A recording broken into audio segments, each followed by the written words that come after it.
Hey, I'm Dr. Bob Lee from 107.5 WBLS. You're watching Open. It's that live interactive program that brings the Bronx and New York City straight to your TV set. You can stay connected to us through social media at BronxNet TV. We've got you covered like a blanket. That's what we do. That's how we do it. Leading things off, our first guest is a philanthropist and the author. Is here with us to speak about his book, Prove 'Em Wrong. Go on and prove 'em wrong.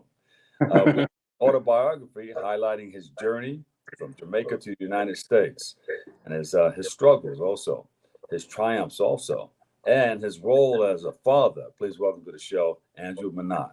Andrew, welcome. Thank you for having me. I appreciate it. Thank you. Andrew, tell us about this journey from Jamaica to the United States. How did that look for you? How did that work for you? Wow, it didn't start out too good because I can tell you that much. As I detail in the book, everything changed. My dad, we were supposed to be in New York with him. When I left Jamaica, he ended up shipping us to New Jersey. I ended up have to fend for myself. Everyone basically like left me, and I wanted to go back home to Jamaica, but then my uncle had other ideas, and I ended up joining the Navy. From Newark, New Jersey, then got stationed in California. Went around the world on an aircraft carrier. Whoa. What, you were in a And battle group, right? What battle? Was yeah, that the Roosevelt battle group? no, I was on a Pacific cruise. So I was on the Westpac, so I was stationed in San Diego, California. So I was on a Western Pacific Battle Group 7, I think it was. Oh, okay. Yeah. Well, thank you for your service. Thank you, And appreciate then it. from there went where?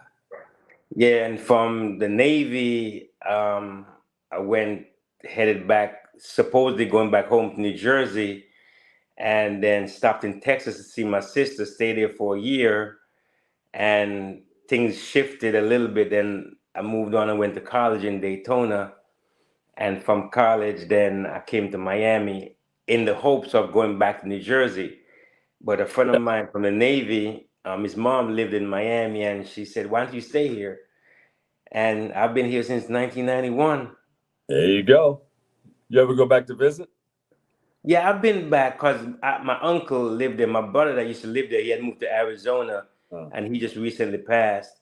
But my uncle stays in East Orange in Jersey. So I was yeah. there last year. I went back and I Yeah. saw him. Yeah. So you're sharing your story with others because.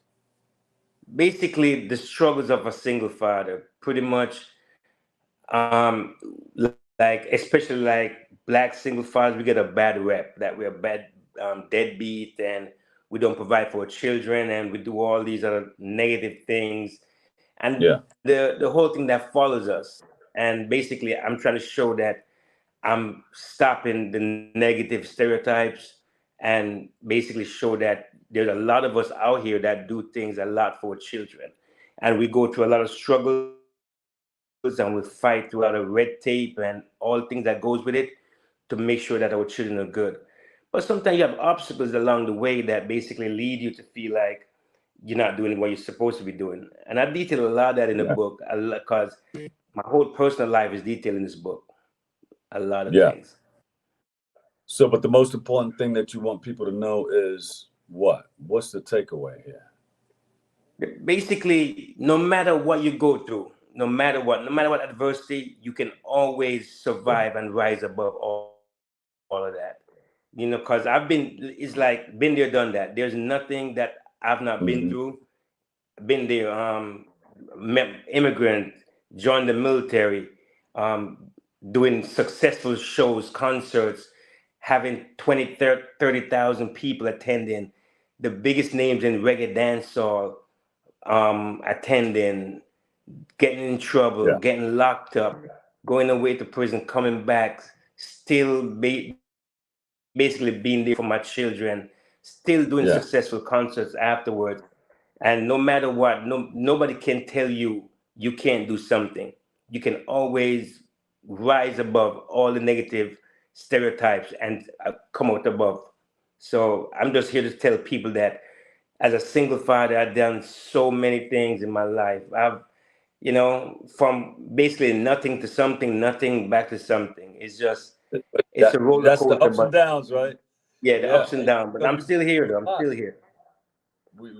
You've been through a lot, and we praise you, soldier. Thank you so much. How many children do you have? I have 4 children, 3 boys, 1 girl. And you that's a heavy load. That's a lot of work right there. It is, especially because One my is a first lot. 2 sons. Yep, Yeah, it is. It is. Because my first 2 sons are with my first wife, yeah. and those are the boys I fought to get back, and I basically raised them. And when I got in trouble and went away, I was forced to left them, and it was hard. It was really hard, but that's what kept me going when I was locked up. And I detail all that in the book. Prior to that, I was, I was going around having a very successful life, Yeah. basically.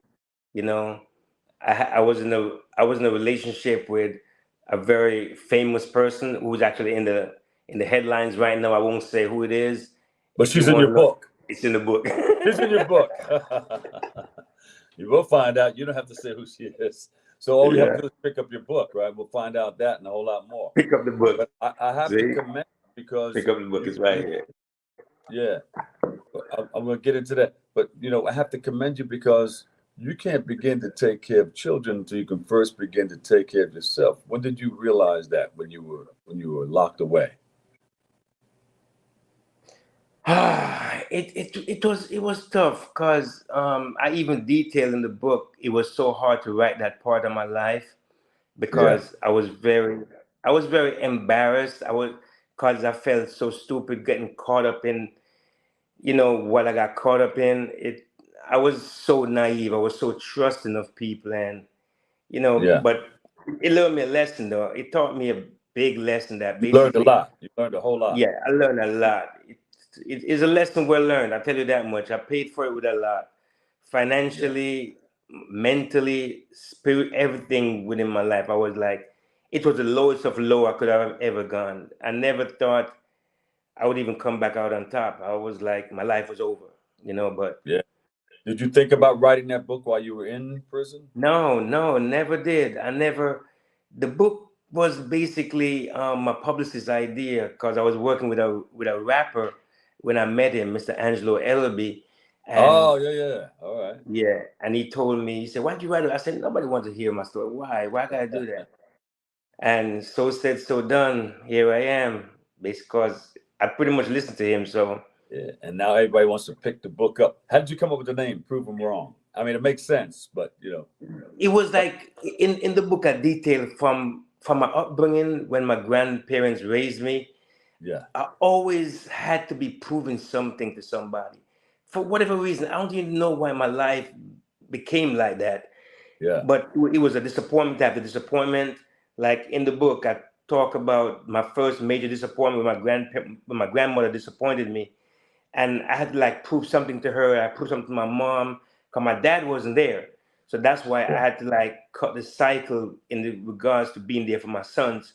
Because prior to my 18th birthday, I saw my dad maybe 5 times, Wow. and Yeah. you know, and 2 of those 5 times he either was beating me or Oh, working me like a dog.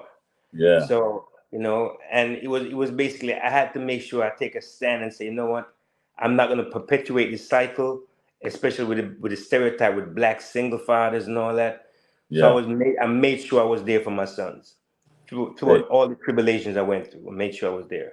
Andrew, you've been through a lot. What would you tell others? Because a lot of people have that same story, single parent, maybe some of the things that you spoke about, in and out of jail and all that stuff, and hitting the highest of highs and the lowest of lows, and coming back and taking care of their family. Standing up, being a man, and say, "This is my purpose in life. Really, this is what I have to Yeah, do." I have these children, and I have to take care of these children, and I have to, of course, make a living in order to do that. So you have the book out, you toured the world and everything. What advice would you give to a young person interested in getting involved in maybe becoming an artist, whether it be writing or singing or rapping on stage? I'll give them the advice that my cousin gave to me, the one who actually initially I was telling to write this book, Sugar Minott. I will say this: be true to yourself and make sure you love what you do. If you get into the entertainment industry, make sure you truly love it, because it will never always, it will certainly never always be glamorous. And if you don't truly love it, you're gonna start hating it, hating people, hating your life, because you're gonna be like, why did I do this? I don't want, because if you're doing it for a different reason, make sure you truly love it and love what you do. And Yep. everything will fall into place. Because when I got that advice to make sure I love music before I got into it, I didn't understand what the question was.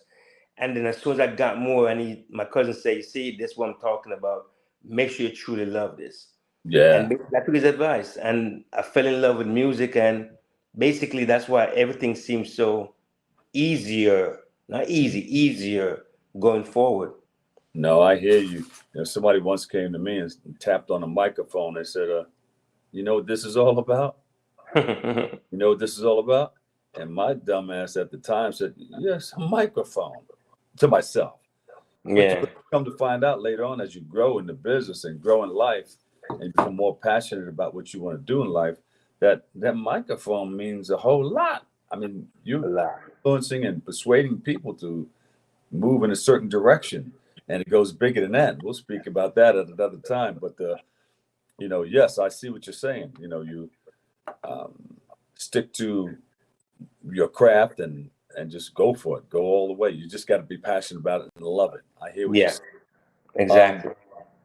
Do I see a book tour on the horizon? What's going on with that? We're gonna come Hey, get a book signed somewhere. yeah, I actually, when the book came out February 1st, I did a book launch signing in Miami, Yeah. in collaboration with Reggae Month, Inner Circle, and it was very successful.